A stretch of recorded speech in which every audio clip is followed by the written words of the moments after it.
어떤 한 유대인 부부가 첫 아이를 낳게 되었는데 이름을 뭘로 짓느냐로 가지고 이 부부끼리 크게 싸우게 됩니다. 아무리 싸워도 답을 얻지 못해서 결국 랍비에게 가서 조언을 구하게 됩니다. 랍비에게 가서 설명을 했더니 랍비가 도대체 진짜 중요한 문제가 뭐냐고 물어봤더니 이 아내가 뭐라고 대답을 하냐면 자기 남편이 자기 아버지의 이름을 가지고 이 아이의 이름을 지으려고 하고 자기도 자기 아버지의 이름을 따서 이름을 지으려고 하다 보니까 서로 의견이 맞지 않아서 그렇게 싸우게 됐다는 겁니다. 그래서 랍비가 그렇다면 당신들 부모님의 그 아버지 이름이 무엇이냐고 물어봤더니 이 부부가 뭐라고 동시에 대답을 했냐면 두 분 다 요셉입니다 라고 대답을 한 거예요. 두 분 다 똑같으니까 뭐라고 지으면 되겠습니까? 요셉이라고 지으면 될 텐데 싸운 거예요. 그래서 이 랍비도 어이가 없어서 아니 그러면 두 분 다 똑같으니까 요셉이라고 지으면 되는 거 아닙니까? 그게 뭐가 문제입니까? 그랬더니 부인이 뭐라고 대답을 했냐면 두 아버지의 이름이 똑같긴 합니다. 하지만 저 사람의 아버지는 말도둑이고 제 아버지는 선한 사람인데 제 아들이 말도둑인 시아버지의 이름을 따른 것인지 아니면 착하디 착한 친정 아버지의 이름을 따른 것인지 알 길이 없지 않습니까? 그게 문제입니다. 그러자 이 부인의 말을 들은 랍비가 잠시 생각하더니 그들에게 이렇게 답변을 해주었습니다. 그 아이의 이름을 그냥 요셉이라고 지으세요. 그리고 그 아이가 나중에 커서 진짜 말도둑이 되었는지 아니면 정직한 사람이 되었는지 한번 지켜보세요. 그러면 어느 쪽 아버지의 이름을 따른 것인지 결국 알게 되지 않겠소? 여러분, 사람들은 좋은 이름 지으려고 장명소도 찾아다니지 않습니까? 하지만 아무리 좋은 이름 가져도 어렸을 때는 모르지요. 그 아이가 점점 자라고 커서 죽을 때가 되면 진짜 그 이름대로 살았는지 죽기 직전에 판가름 나게 되는 것입니다. 마찬가지입니다. 예수 믿는 우리 모든 그리스도인들은 전부 다 그리스도인이라고 하는 새로운 이름을 가지고 태어난 사람들입니다. 저도 예수 믿고 그리스도인이 되었고 여러분도 예수 믿고 그리스도인이 되었지요. 그런데 우리가 진짜 그리스도인처럼 살았는지는 나중에 죽을 때가 되면 결국 다 드러나게 되는 것입니다. 이름뿐인 그리스도인으로 살았는지 아니면 부활의 증인답게 진정한 참 그리스도인으로 살았는지는 여러분 천국 가기 직전에 다 드러나게 되는 것입니다. 바라옵기는 우리 모두 가짜 그리스도인이 아니라 일평생 부활의 증인으로 살아가는 참 그리스도인들이 다 되시기를 주님의 이름으로 축원합니다. 자, 그렇다면 오늘 말씀을 통해서 부활의 증인은 어떻게 살아가야 되는지 부활의 증인의 삶에 대해서 한번 살펴보겠습니다. 첫째, 부활의 증인은 전문 지식이 아니라 삶으로 전하는 자입니다. 예수님의 부활을 직접 목격했던 약 120명의 제자들이 마가의 다락방에 모여서 오로지 기도에 힘쓰게 됩니다. 그런데 베드로가 갑자기 일어나더니 가룟 유다가 죽었으니 그 자리를 대신할 새로운 사도를 뽑자고 제안을 하게 됩니다. 그런데 베드로의 제안은 단순히 빈 숫자 채우기 위한 목적이 아니었습니다. 진짜 목적은 무엇이었는지 22절 하반절을 봉독해 보겠습니다. 우리와 더불어 예수께서 부활하심을 증언할 사람이 되게 하여야 하리라. 오늘 본문의 핵심은 뭐냐면 사도행전 전체의 주제인 부활의 증인이 오늘 본문의 핵심입니다. 이렇게 부활의 증인들이 시작되었다는 것을 알리는 본문이죠. 따라서 만약에 교회 공동체에 속한 우리 그리스도인들이 부활의 증인이 되지 않고 복음을 전하지 않는다면 교회 존재 목적을 상실한 그저 친목단체로 전락할 수밖에 없는 것입니다. 그냥 모이는 거 좋으니까 서로 친한 사람들끼리 모여서 그냥 수다 떨고 아니면 커피숍이나 맛집 찾아다니고 또한 이곳저곳 야유회로 놀러 다니고 그냥 세상 친목단체하고 하나도 다를 바가 없게 되는 것입니다. 즉 교회가 세상의 친목단체나 동호회하고 다르려면 반드시 그 안에 속한 그리스도인들이 부활의 증인으로 살아가야 되는 것입니다. 그런데 사람들은 부활의 증인이 되라고 하면 전도해야 되는 거 아니야? 그러면 갑자기 덜컥 겁부터 집어먹게 됩니다. 나 부활에 대해서 잘 확신도 없고 하나님의 말씀도 제대로 모르는데 내가 부활의 증인에 대해서 뭐라고 증거하지? 하고 덜컥 겁부터 먹게 되지만 여러분, 아닙니다. 모든 그리스도인들이 전부 다 신학 박사 될 필요 없고 다 목회자 될 필요까지는 없는 것입니다. 또한 성경 66권 달달달달 외우고 성경 10독 이상 해야지만 그리스도인이 되고 부활의 증인이 되는 것도 아닙니다. 또한 제자반 사역받는 수많은 신앙교육을 완벽하게 다 마쳐야지만 부활의 증인이 될 수 있는 것도 아닙니다. 그래서 오해하지는 마세요. 목사님, 그러면 성경 공부할 필요 없겠네요. 그걸 말하는 것이 아니라 그게 본질이 아니라는 것입니다. 성경을 달달달달 외우고 성경을 많이 연구해가고 통달해가지고 하나님의 말씀에 대한 뛰어난 성경 지식을 가진다 할지라도 그의 삶이 바뀌지 않는다면 그는 부활의 증인으로 쓰임받을 수가 없는 것입니다. 제가 신학교에서 공부할 때 모 교수님에게 수업을 들었던 적이 있었는데 시간 강사로 오시던 분이었습니다. 혹시나 해서 어제 신학교 홈페이지에 들어가서 그 교수님 지금도 계시는가 한번 살펴봤더니 안 계셨습니다. 그래서 혹시나 해서 그분의 성함이나 과목은 말씀드리지 않고 제가 그분하고 겪었던 일을 하나 말씀드리려고 합니다. 기말고사까지 다 끝나고 이제 방학기 같으면 성적표가 나오지 않습니까? 성적이 딱 고지가 되었는데 보니까 그 과목의 성적이 좀 이상한 거예요. 그래서 교수님께 전화를 드리고 제 성적이 좀 이상한 것 같다고 말씀을 드렸더니 그 교수님이 뭐라고 대답한지 아십니까? 전화로 그럴만 하니까 그런 성적 받은 거 아니겠냐고 막 저에게 화를 내시는 겁니다.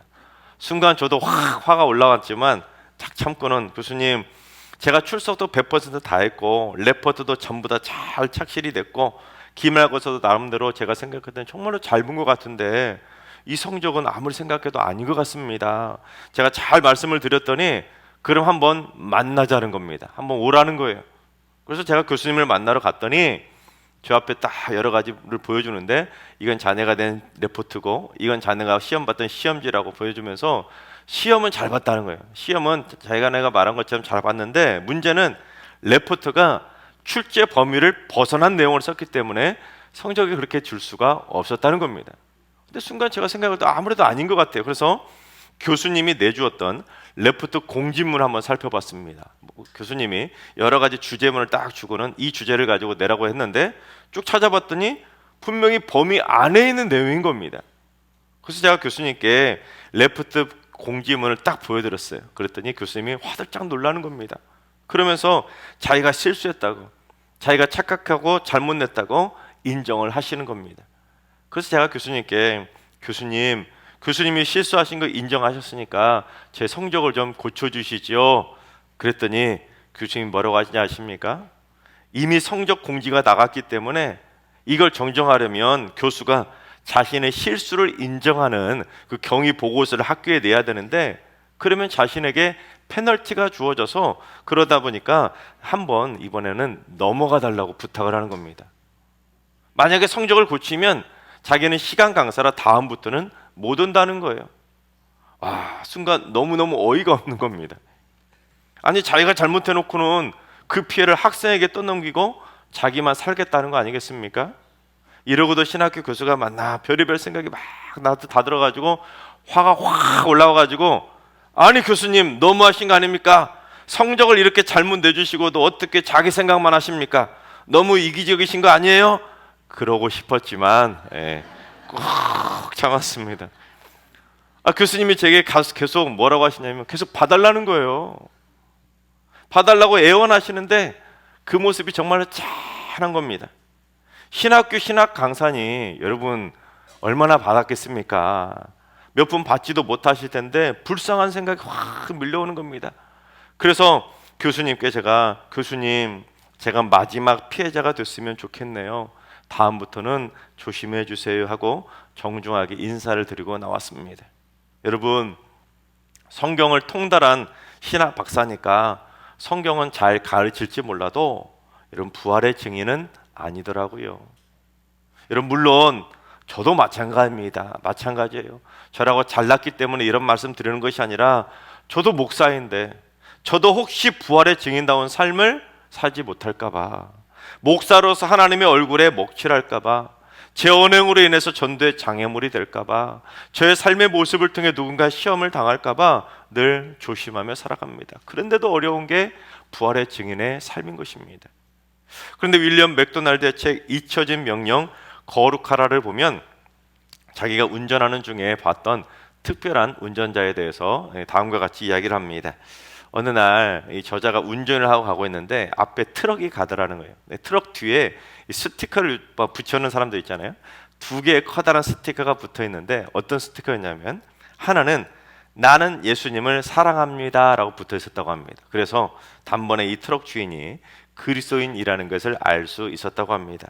자기가 예수 믿는 그리스도인이라는 것을 그처럼 당당하게 탁 밝혔으니 참 멋진 그리스도인 아니겠습니까? 부활의 증인이라고 해도 믿을 만한 그런 주인인 것입니다. 그런데 옆에 붙어 있는 다른 스티커는 더 인상적이고 더 큰 이탈릭체로 이렇게 쓰여 있었다고 합니다. 내 차를 건드리면 너의 얼굴을 부숴놓겠다. 한쪽에는 하나님 사랑한다, 예수님 사랑한다고 해놓고는 거의 뭐 두 얼굴의 사람 아니겠습니까?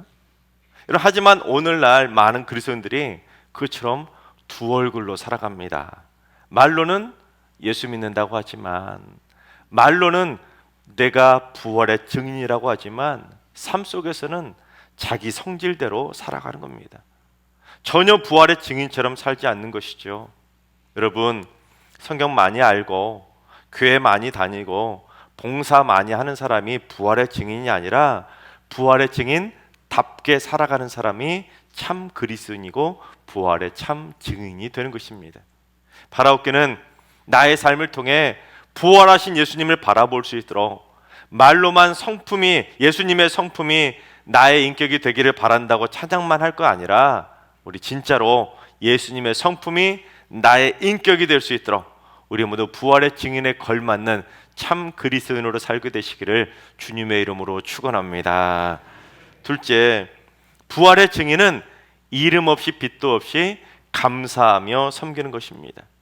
이 가룟 유다를 대신해서 마띠아라는 사람이 사도로 선출이 되게 됩니다. 그런데 이 마띠아는 좀 특별한 특징이 있었습니다. 그게 뭐냐면 마띠아는 무명에 가까운 이름 없는 인물이었다는 겁니다.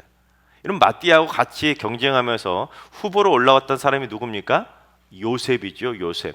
근데 요셉에게는 바사바라고 하는 다른 이름도 가지고 있었고 또한 유스도라고 하는 다른 별명까지, 그러니까 이름이 몇 개예요?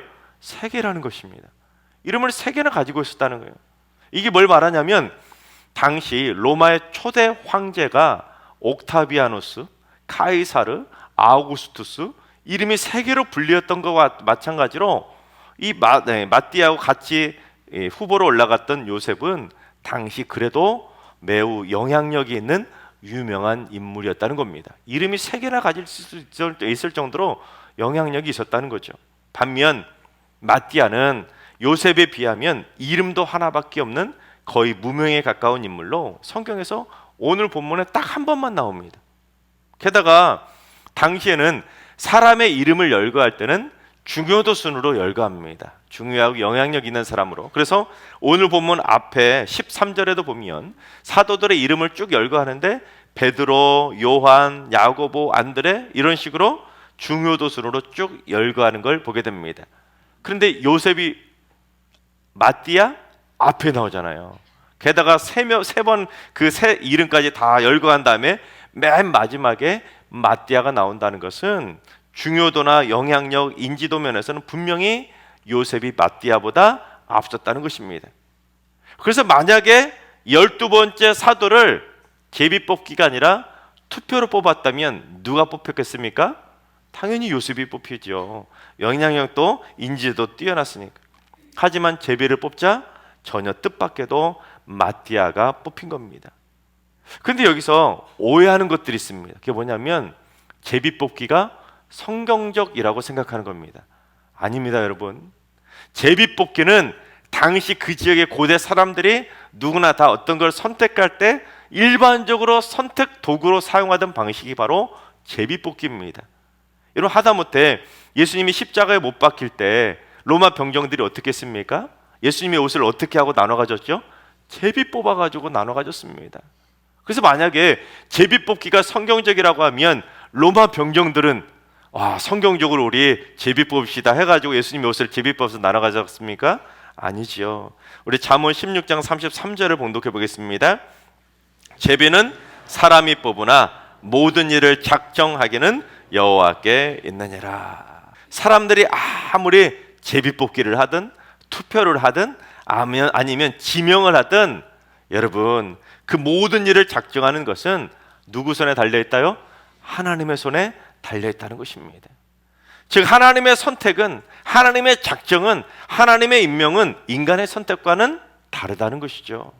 그래서 120명의 제자들도 그걸 알았기 때문에 우리 그냥 제비 뽑아서 선출하자, 이 정도가 아니라, 무작정 제비 뽑은 것이 아니라 제비 뽑기 전에 했던 게 있습니다. 그게 뭔지 24절과 25절을 봉독해 보겠습니다. 그들이 기도하여 이르되 뭇 사람의 마음을 아시는 주여, 이 두 사람 중에 누가 주님께 택하신 바 되어 봉사와 및 사도의 직무를 대신할 자인지를 보이시옵소서. 유다는 그 직무를 버리고 제 곳으로 갔나이다 하고, 마가의 다락방에 모여 있었던 120명의 제자들이 다 같이 한 마음으로 함께 모여서 기도한 겁니다. 사람의 마음을 다 아시는 주님께서는 이 두 사람 중에 누가 주님의 마음에 합당한 사람인지, 누가 가룟 유다를 대신해서 봉사와 사도의 직무를 대신할 자인지, 누가 우리와 함께 예수님이 부활하셨다고 증언하는 부활의 증인이 될지 하나님의 뜻을 구하며 함께 기도했던 것입니다. 그런 다음에 제비를 딱 뽑았더니 유명한 요셉이 아니라 무명에 가까운 마띠아가 뽑힌 것입니다. 그러니까 제자들은 단순히 제비 뽑기가 성경적이라고 생각하고 제비 뽑기 한 것이 아니라 120명이 다 같이 한 마음이 되어서 하나님의 뜻을 구하면서 기도했기 때문에 마띠아가 선출된 것을 기도 응답의 결과이자 하나님의 뜻으로 전부 다 받아들였던 것입니다. 그러니 그 방식과 결과에 대해서 누구 하나 반대하지 않았던 것입니다. 그런데 여기서 이상한 점이 있습니다. 그처럼 기도 응답의 결과로 선출된 마띠아가 사도행전은 물론 뒤에 쭉 이어지는 다른 신약 성경 어디에도 마띠아 이름은 한 번도 나오지 않는다는 겁니다. 그렇게 중요한 사도로 선출이 되었다면 뭔가 큰 일도 좀 하고 뭔가 좀 위대한 그 업적도 좀 남겨야 되는데, 오늘 본문에 딱 한 번만 나오고 더 이상 나오지 않습니다. 왜냐하면 이 마띠아가 사도가 된 다음에 이게 직분에 대한 겁이 나가지고 어디로 숨어버린 것, 그런 것도 아니고 일을 안 해서 그런 것도 아니라, 마띠아는 이름 없이 빚도 없이 주를 위해 섬기다가 순교했기 때문입니다. 여러분, 초대교회 전승에 의하면 마띠아는 유대인들의 핍박 때문에 복음을 전하기 위험했던 지역인 유대 땅에서 복음을 전했다고 합니다. 유대인들에게 복음을 전했다가는 돌에 맞아 죽을 수도 있었는데도 불구하고 이 마띠아는 유대인들에게 복음을 전하기 위해서 유대 땅에 남았던 것입니다. 하지만 결국 스데반처럼 그는 유대인들에게 돌에 맞아 순교됐습니다. 이게 바로 마띠아가 돌에 맞아 순교하는 장면을 담은 그림입니다. 여러분, 돌에 맞아 죽을 때 얼마나 고통스러웠겠습니까? 그럼에도 마띠아는 이름 없이 빚도 없이 섬기다가 그렇게 하나님의 품으로 나아갔던 것입니다. 찬송으로도 우리가 고백하지 않습니까? 이름 없이 빚도 없이 감사하며 섬기리다. 이름 없이 빚도 없이 감사하며 섬기리다. 그렇습니다, 여러분. 부활의 증인은 이름이 3개나 될 정도로 유명하고 영향력 있는 사람이 아니라, 불평하고 원망하고 따지는 사람이 아니라, 이름 없이 빚도 없이 감사하며 섬기다가 조용히 천국문에 들어가는 사람입니다. 동네방네 자기 이름 드러내는 사람이 부활의 증인 아니라 자기 이름은 어떻게든지 감추고 동네방네 예수님의 이름만 드러내는 사람, 그가 바로 부활의 증인이 될 수 있는 것입니다. 왜냐하면 주께서는 뭇 사람의 뭘 아신다고요? 마음을 다 아시기 때문에 그 사람의 마음속에 자기 생각만 가득 찬 교만한 사람인지, 아니면 예수님의 마음으로 가득 찬 겸손한 사람인지 부활의 증인다운 사람을 선택하시고 사용하게 되는 것입니다.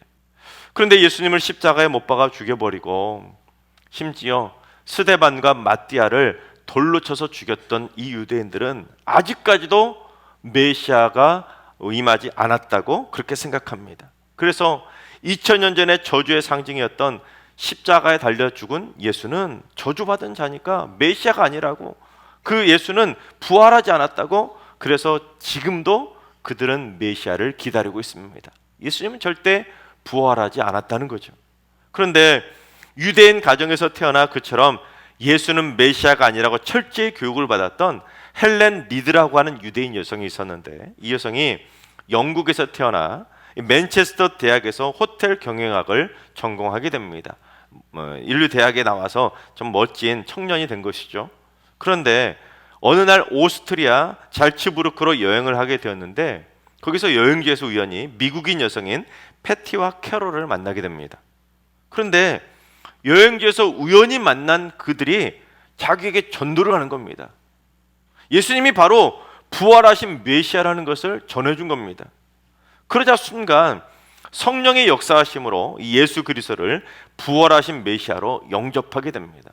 여러분, 그 미국 사람들도 그 찰스부르크로 여행 왔는데 거기서 복음을 전한 거예요. 거기서 서로 여행 왔다가 복음을 영접하게 된 것이죠. 그처럼 하나님이 주시는 믿음이라는 선물은 무슨 성전 안에, 교회 안에 와야지만 믿음의 선물을 받는 것이 아니라 여행지에서 만난 낯선 부활의 증인을 통해서도 얼마든지 믿음의 선물을 받을 수가 있다는 것이죠. 즉 하나님의 역사하심은 인간의 생각, 인간의 조건을 초월하시는 겁니다. 그런데 더 놀라운 것은 그러고 나서 영국인이었던 더그 목사의 청혼을 받게 됩니다. 유대인들은 가급적이면 유대인들로 결혼하기 때문에 이 문제에 대해서 고민했다고 합니다. 그런데 기도한 다음에 그게 하나님의 응답이라는 확신이 들게 되자 이 더그 목사하고 결혼하게 됩니다. 그리고 더그 목사와 함께 홍콩 선교사로 파송을 받아서 무려 21년 동안 가장 험한 교도소 사역을 통해서 감옥 안에 갇혀있는 재수자들에게 부활의 복음을 전한 겁니다. 여러분, 그 흉악한 범죄자들에게 복음 전하는 게 쉬웠겠습니까? 얼마나 어려웠겠습니까? 그리고 그 후 필리핀과 파키스탄, 인도 지역에서 선교 사역을 감당하다가 이 목사님이 세상을 떠나게 되자 이 헬렌 리드는 자신의 영적 고향인 이스라엘에 가서 유대인들에게 부활의 증인으로서 마지막 선교 사역을 감당하게 됩니다. 예수님의 부활을 철저하게 부정하던 유대인이 복음을 영접하고 선교사가 되어서 유대인에게 복음을 전하는 부활의 증인이 된 것입니다. 이건 기적인 겁니다. 그리고 자신의 간증집인 하나님 무엇을 원하십니까? 라는 책을 통해 다음과 같이 고백했습니다. 내가 유대인임이 감사했고 예수님을 구세주로 영접함으로써 더욱 완벽한 유대인이 된 것이 느껴졌습니다. 나는 아직도 메시아를 기다리고 있는 유대인이 아니라 메시아를 찾은 유대인이 되었습니다. 여러분, 그렇습니다. 오늘날도 교회를 다니는 우리 그리스도인들 가운데 예수님의 부활을 믿지 못하고 부활을 의심하는 그리스도인이 있는데, 예수님의 부활을 의심하는 그리스도인이 아니라 예수님의 부활을 증언하는 부활의 증인으로 살아가야 되는 것입니다. 하나님께서 사랑하신 여러분, 그리스도인이 예수님의 부활을 믿지 않고 의심한다면 예수님의 부활을 믿지 않는 유대인하고 다를 바가 없는 것입니다. 왜냐하면 유대인도 우리가 믿는 하나님 똑같이 믿고 있기 때문입니다. 바라옵교는 우리 모두 다 같이 예수님의 부활을 확실하게 믿고 그리스도인으로 변화된 거룩한 삶을 통해서 날마다 부활의 산 증인으로 살아가시기 바랍니다. 그리고 이름 없이 빚도 없이 오직 감사하면서 주를 위해 최선을 다해 섬김으로 말미암아 우리 승리교회가 예수님의 부활을 증거하는 증인 공동체로 세워지게 되기를 주님의 이름으로 축원합니다.